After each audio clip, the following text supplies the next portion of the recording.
to episode 120 of Gracefully, and frankly, it's great to have you along, as always, this week. I'm Erin Davis. I'm Lisa Brandt, and every time you say the number of the episode, I go, what? How did that happen? It seems like we started this a week ago. I know. In a good way, in a good way. It's true, and we just keep growing this community here, and we appreciate you individually. The whole community, yes, but especially you. Okay, take a moment. Let's pour out one for our homies at Hooters. Did you hear this week? Hooters has declared bankruptcy. I'm finding it so hard to keep abreast of everyone who is declaring bankruptcy, Erin. I know. Who's going tits up this week? Exactly. Wow. I mean, I would never go and eat in one, would you? No, I never did. But you know what? No. We're not their audience. And I guess they lost their audience. What happened? Yeah. Are men not interested in breastises anymore? Like, what's happening? Maybe it's just gotten too woke, and it's the political correctness of the... forget it. You know I'm mocking all that, right? Okay. Well, all those girls who are going to be unemployed, you have our support and whatever else you were wearing. Okay. And then you've heard about the DNA company that's very famous. I see it mentioned on Dateline all the time. And Colin Jost from SNL had this line. The genetic testing company 23andMe says it is bankrupt, and also 2% Cherokee. Now, you didn't have any indigenous blood in you, I don't think. What did you find? No, I would have been happy if I did. I found that I am a teeny tiny bit Ashkenazi Jew. 2.2%. And mostly what I thought, British and Irish. But having some Jewish in me is a complete surprise. And it made me so happy because that means somewhere along the way, somebody got busy with somebody who was Jewish and nobody knows who it was, but I just think that's kind of cool. And there were a lot of really cool things about signing up with 23andMe. I have more Neanderthal DNA than 48% of other customers at only like less than 2%, but a lot of people it's been sort of weeded out. Interesting. And I have some. Uh-huh. Yeah. But they got into some other really cool things, like more likely to have motion sickness. Well, I already knew that I have terrible motion sickness, and yes, my DNA shows I'm more likely, but they got some things wrong, like the unibrow. Likely no unibrow. Oh, honey, if I didn't wax and do all that stuff all the time, I would look like unfrozen caveman lawyer from Saturday Night Live when Phil Hartman did that character. Yeah. So that's wrong. But they do all sorts of stuff, like whether you're likely to have stretch marks, your ice cream flavor preference. Come on. All this ridiculous stuff. Anything to get you to come back. So what was your ice cream flavor preference, and is it true? It just says I'm slightly more likely to enjoy chocolate over vanilla. Well, come on. I have taste buds. Let's be real. Mm-hmm. So some of it was really silly, and you could always re-up and get different health tests and all that kind of stuff. I never did. I just wanted to see just the general thing and see if there was any family. So there was one family member that 23andMe said was a first cousin because we had so much DNA in common. And I've never heard of her. I've never heard of her family. She didn't respond to my messages. I have no idea who she is. But again, was that the product of somebody's dalliance outside of our known family tree or something? I have no idea. So you need to have almost all of your family also signed up to make it worth your while. And I didn't. So I did my thing. I heard the company was in trouble, deleted all my stuff because you don't want it resold to an insurance company or something, right? And that's the important thing, because there was that data breach in 2023. Some 7 million users were impacted. It really kind of hurt their reputation. So they're going to try and keep going and seek new ownerships. But yeah, you were smart and ahead of the curve, because critics are warning about potential privacy risks and suggesting if you did 23andMe to delete your data and your data, whichever you prefer. Exactly. Well, the only assets they would have to sell off if they can't keep it going is the DNA. And I'm not even 100% convinced that by deleting it on the website and getting a note back saying, we confirm we've deleted, you will no longer be in our database, blah, blah, blah. I'm not 100% convinced that means my stuff is gone. Right. But who I would be concerned about would be people like, for Derek's DNA, for example, someone like his daughter who is young enough that she's going to be applying for all sorts of different things over the next few years. And if they went and looked and went, oh, okay, that's her father. He's got this, that, and that. Maybe she does too, or whatever. Ooh. I wouldn't be too worried about myself, really. I don't think there's too much they can do. Who's going to give me life insurance at this point? I mean, come on. So... Okay, so you've done the due diligence, you've deleted your data, and you're just moving on from 23andMe. Yep.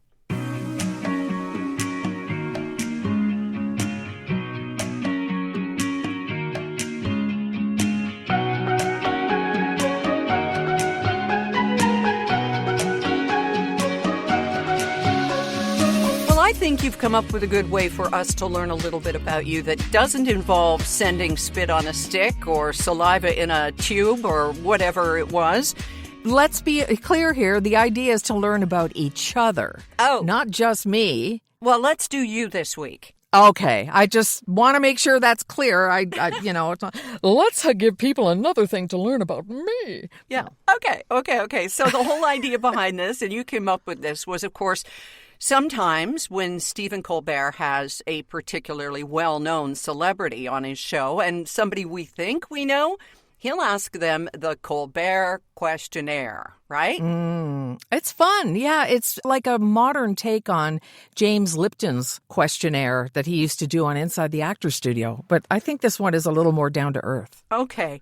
So I'm going to ask you the questions this week, and next week you're going to get to me, and we would love, as you listen, to kind of answer the question in your head, too, because we want this to be a group thing. Lisa Brandt, okay, best sandwich. Does a quesadilla count? Sure, if you want. Okay, quesadilla then, definitely. Toasted well with cheese and no onions. Okay. What's one thing you own that you really should throw out?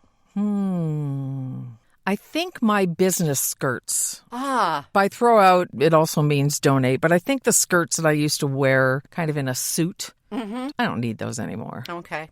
I am sure. If I had to bet my life, I would know what the answer to this one is. What is the scariest animal? Is a spider an animal? That's my answer, too, for you. Sure. Oh, man. And let me reiterate, I do not accept jokes that involve spiders. I will cut anybody out of my life if they joke around with a spider. So it's life and death to me. Okay. You got a choice here. Rest of your life. What's it going to be? Apples or oranges? Apples. Yeah? No contest. Any particular kind you like or dislike? I like one that you can't find everywhere. It's called Jazz. Jazz? And I got them to get it back into my favorite grocery store, and so I'm making sure to buy them so that they get them in again. I like them. They're sometimes a little bit more expensive, but they stay crunchy longer. Don't you find when you ask your grocer to bring something in, or you're extremely pleased when they do, that you think, uh-oh, I'd better go every week because he's going to be sitting there with tears in his eyes waiting for that customer who wanted them? That's what I think. That's why I'm buying so many freaking apples. Yeah, I guess. Have you ever asked someone for their autograph? Now, you and I have met our share of famous people, and it's not always professional to do that in that setting. So, have you? Yes, and it was Bruce Hornsby. Remember Bruce Hornsby in The Range? Of course. It was because we had done a live hour-long private session together where he played music and we talked and stuff, and I hosted it for the Standard Radio Broadcasting Group. And I wanted a souvenir of that night. That was the first one. I did a whole bunch of them, but that was the first one I'd done. And he signed it for me. Nice. What do you think happens when we die, Lisa? I think it's a lot like before we were born. You know, I have no evidence. I'm just taking a stab at what I think. And that's what I think. Before we were born, it's the same thing. So it's just like the ending of The Sopranos then. You just cut to black. Something like that. But Yeah. Let me be clear that I hope I'm wrong. Yeah, I hope so too, because I plan on hanging out with you in the afterlife. Okay, can we start drinking it? No, I'm kidding. Yeah, right. I hear there's cream cheese. I don't know if there's cream ale. No idea. Okay. What's your favorite action movie? I don't watch a lot of action movies. The only one that comes to mind that I really liked when it came out was The Mummy. Oh, me too. And that's a long time ago, yeah? Yeah, I loved The Rock in that. Yeah. Yeah, it was good. Okay. Favorite smell? Favorite smell? I think my husband's cologne, and I'm not even sure what it is. I think it's Calvin Klein something. Something by Calvin Klein. That's right. All right. Least favorite smell? Probably something that also emits from my husband. Yeah, the brown noise machine. Okay. Yeah. Exercise. Worth it? Yes. And if for nothing more than just to clear the brain and make myself feel a little better.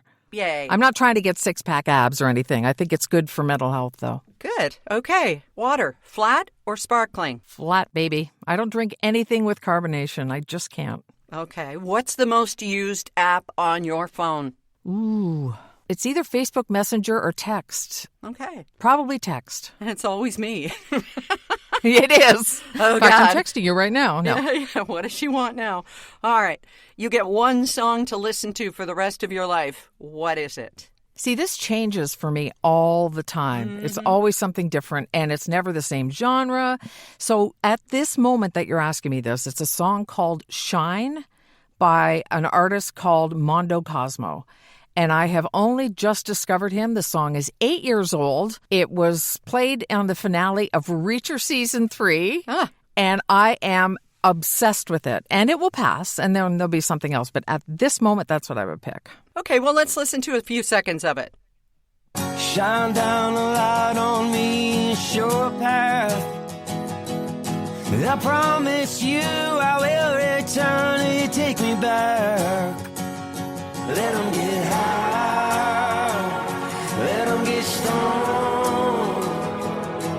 Everything will be alright if you let it go. So it's about sort of taking control of your own power of your life and letting other people do what they're going to do. But it's the anthemic chorus that gets me. And yeah, it's just one of those things. It stuck with me. Good. What number am I thinking of? 14. Oh, you were close. No. And describe the rest of your life, Lisa Brandt, in 5 words. And I'm counting. Okay. Staying healthy, comma, do no harm. Staying healthy, do no harm. That's good. That's good. And now we know more about Lisa Brandt with the Colbert Questionnaire. And next week it's you. You're in the hot seat. Are you sure? Okay. Yeah, absolutely. Well, enough about us. Let's hear from a listener to Gracefully and Frankly. Here we go to our gracefullyandfrankly.com voicemail. Ready?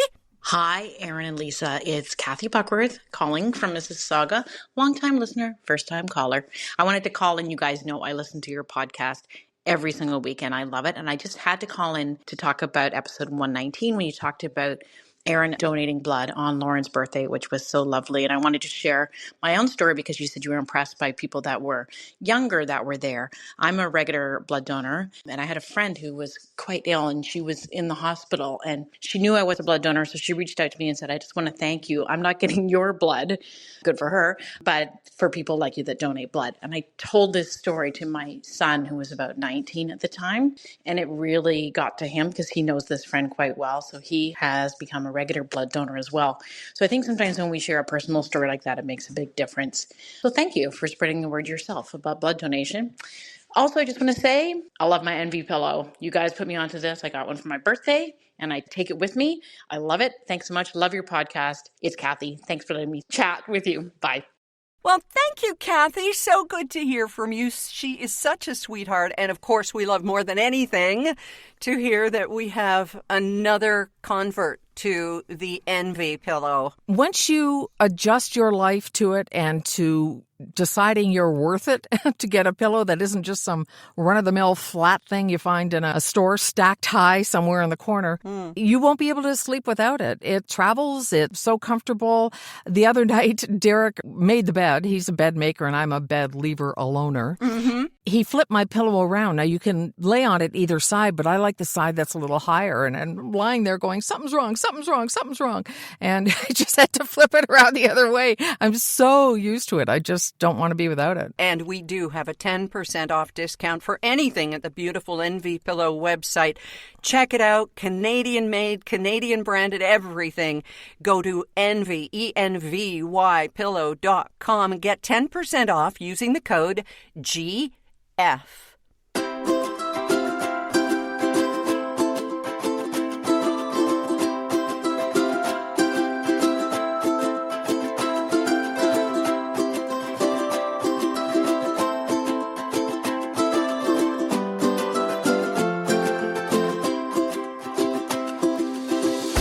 something else that Kathy mentioned there was the blood donor clinic. And Yes. there was a moment at the clinic I didn't tell you about last week. And, you know, especially in the first few years after losing our daughter 10 years ago this year, I would look for signs. Yeah. And, you know, whether it was a special bird I had in mind or a song that came on the radio or whatever.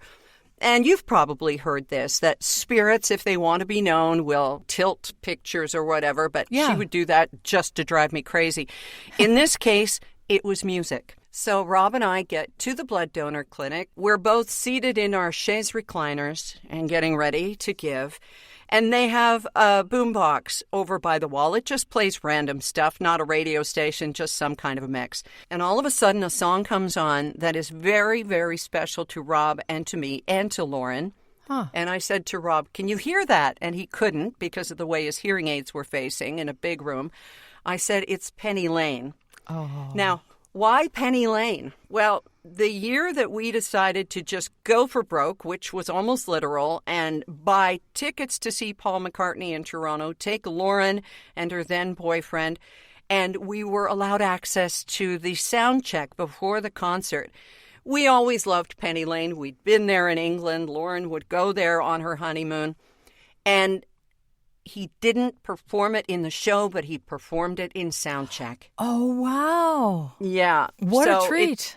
Yes, and it was an indelible memory and such a special moment. Of course, I had my arm around her and she was mortified.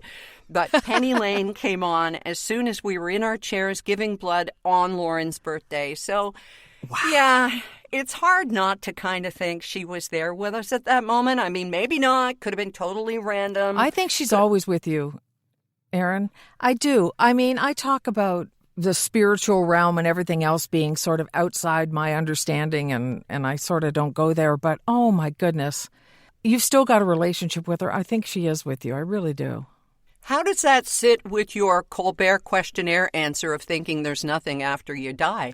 Well, there are two different aspects to how I look at it. One is what I think based on science and what I absolutely have evidence of according to what I need with the way my tiny brain works. And the other is understanding that I don't know everything, not even close. So there's that hopeful side of me, too, that's like, I want to go along with you. You're just as smart, if not smarter than I am.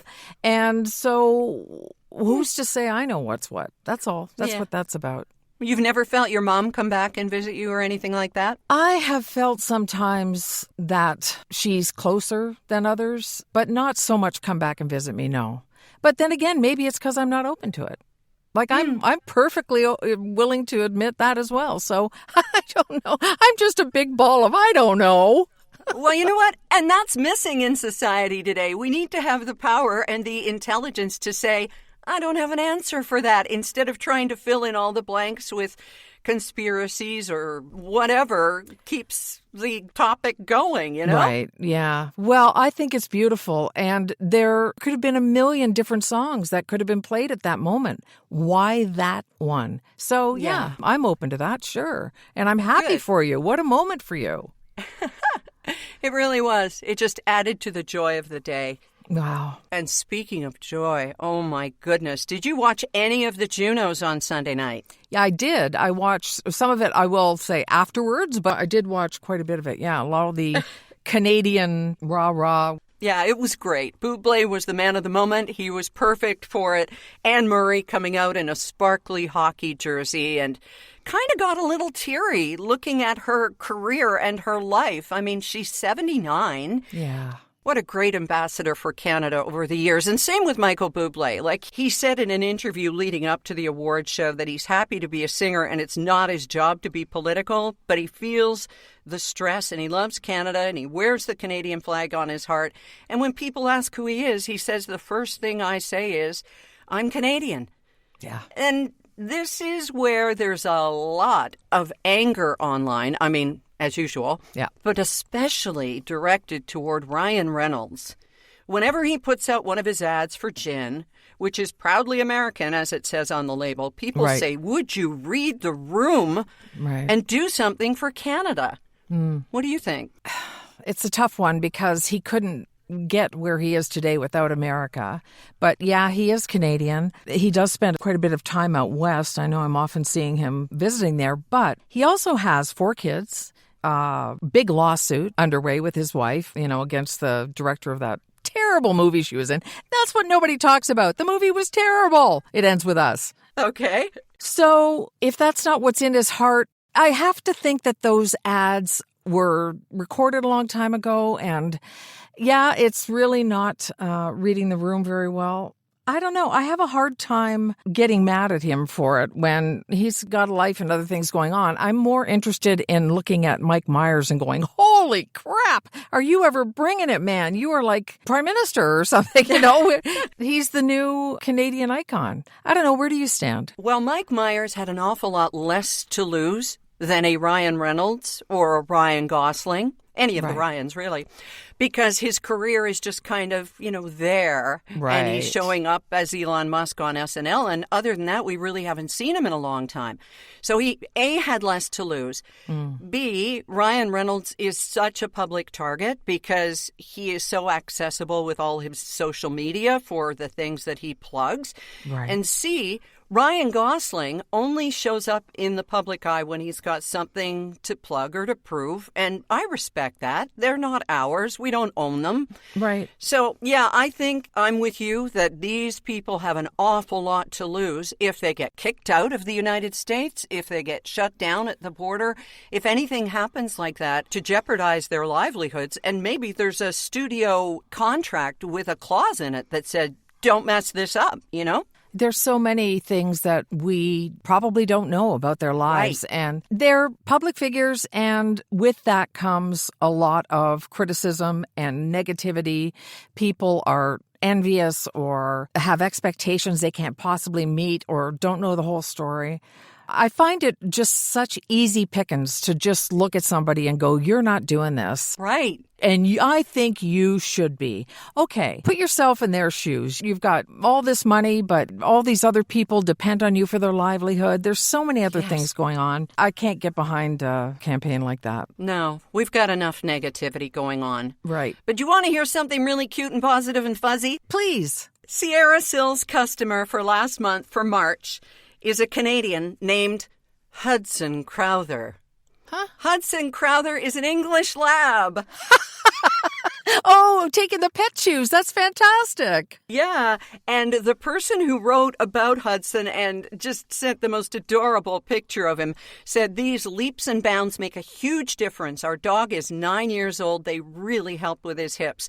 We ran out before we went on the subscription program, and we could tell our dog was less agile in the time frame of not having the chews. Wow. See, this is the thing. With humans, we can say, you know what, this is really working, and you really have with your knees. Yes. But it is not in a dog's mind. All they care about is, have I peed or pooed or been scratched or been on a walk today? That's right. Am I in pain? Right. And she said, this is not an AI written review or sponsored. I just really believe they work for our pup.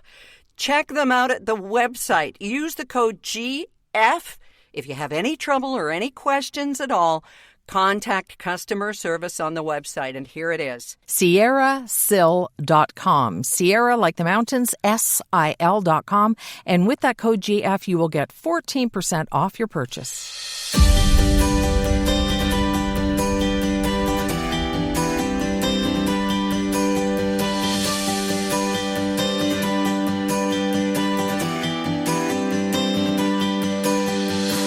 While you're online, don't forget to go to gracefullyandfrankly.com. That's where Kathy left her voicemail for us. It's just so easy. And every week we hope to have a lineup of people who want to share their thoughts on the show. Sometimes you do on Facebook, sometimes you do on my Facebook. But just push the microphone button and do it. We will never make fun of you. We'll edit, we'll clean it up, we'll make it perfect. So go there. Today, like right now, we don't even care. Gracefullyandfrankly.com. Do some shopping while you're there, too. We just love you to do that. Because Mother's Day is now next month. If you know somebody who wants the heart pendant and earrings or is a queenager. Yeah, by all means, check it all out and see how easy it is to send us a voice message. Just so simple. Even if you don't agree with us, you don't have to agree with us. That's fine, too. You're allowed to be wrong. It's okay. All right. Just sliding that in there to see if you're listening. Okay, Miss Lisa, what happened with your book drama this week? You got to take us through this, and oh, wow, what a headache. So tomorrow I'm publishing a blog post about it, so I'll be able to show you exactly what I'm talking about. But, I shared my novel cover, and it's got my late brother-in-law's drawing on it, and my sister-in-law did the artwork, and blah, blah, blah. And I was so excited that the title worked out, all that, right? Yeah, it looks great. Okay, so I'm in the kitchen, and I hear ding. I got an email, and I went and looked, and it was from a book center that I get emails from saying what new releases were coming out in April. And wouldn't you know it, an author who is a gazillion seller, often lands on the New York Times bestseller list with her novels, has a novel coming out. Her cover is also in blue and has several words the same as mine in the title. And I just about dropped my phone. I would have no way of knowing this was going to happen. So her sisters, like mine is about sisters, both have the same surname. Oh. And we both had it on the cover. Oh. Yeah. Oh, boy. Now, she's the Goliath and I'm the Davy, and there's no way, no matter how big a rock or slingshot I get, am I going to take her down. And that's not my goal anyway. Right. So she'll probably never even know that this happened, of course, because what am I? I'm just a little peon putting out her first novel independently. But I contacted a couple people I know in the publishing industry, and I said, could this potentially look like I'm trying to capitalize on her success? And they said, I'm afraid so. Yeah. It would look like I was hoping people would click on mine by mistake, and I'd make mistake sales, which would not be anything I would want. No. So I had to go back to the drawing board and figure out, do I change their last name? Do I change the title? What do I do? And the artwork, too. So what have you decided? Well, I'm keeping all the artwork. Upon closer inspection, the blues are different. They are blues still. But my cover has a much different feel and look to it. I did not change their surname. I did it a couple times because you can do it quickly in Word. You can just find and replace. Yeah. But I realized I only used it 31 times through the whole novel. And if I just changed the title, that's all I'd have to do. Basically, the title of the series is what I changed, not the title of the book. Everything's going to be fine. I left their surname the same because that's inside the book. Somebody's already gone that far. Mm-hmm. They haven't done it because of the surname. So, but it really, for a couple of days, I was walking around going, I cannot believe this. Oh, boy. And you put it out for the public, for everybody to say, what would you do? And I think most of us said to change the name. But you didn't. You're sticking with it. And can we say the name is Griffin? Yeah, it is Griffin. Okay. And I'm not changing it because it's not integral to the story. And if I don't have it on the cover, it's really just their last name. It's not a big deal. I tried every other name you could think of, Erin, and none of them. Ahem. Yes, I know. I tried Davis. But the Davis sisters. Oh, my God. That's a genre you can get into later. No. I really took a long time picking that name, and I wanted to stick with it. So, damn the torpedoes, that's what it's going to be. Well, we're looking forward to it coming out. And, of course, the blog tomorrow, you can find it on our Gracefully and Frankly Facebook page. All right. Well, you have a good first weekend of April. You too. Yeah, we'll be back next week with all kinds of fun stuff, hopefully interesting to everyone who's listening. And we're so grateful to you, to Envy Pillow, to Sierra Sil, and to Kathy for calling. Stay sane, all right? Is that too big an ask? Is that a big ask? Sorry. Bye. Bye.